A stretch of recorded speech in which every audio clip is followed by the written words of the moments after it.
ଆପଣ ବହୁତ ପରିଶ୍ରମ କରୁଛନ୍ତି କିନ୍ତୁ ଫଳ ମିଳୁନି। ମନ ଭିତରେ କ୍ଳାନ୍ତି ଏବଂ ଅସ୍ଥିରତା ଭରିଯାଇଛି କି?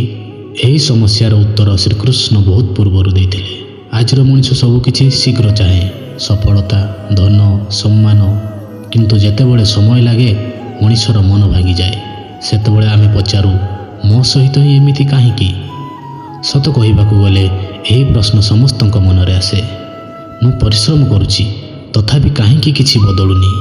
କେବେ କେବେ ମନ ଏତେ କ୍ଳାନ୍ତ ହୋଇଯାଏ ଯେ ଆଉ କିଛି କରିବାକୁ ମଧ୍ୟ ଇଚ୍ଛା ହୁଏନି।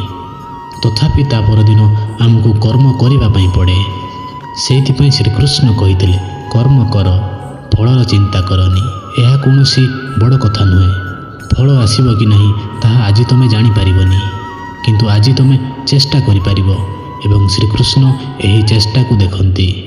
ଯେତେବେଳେ ତୁମେ କେବଳ ଫଳକୁ ଦେଖ, ମନ ଶୀଘ୍ର ଭାଙ୍ଗିଯାଏ। କିନ୍ତୁ ଯେତେବେଳେ ତୁମେ ନିଜ କାମକୁ ଦେଖ, ମନ ଧୀରେ ଧୀରେ ଶାନ୍ତ ହୁଏ।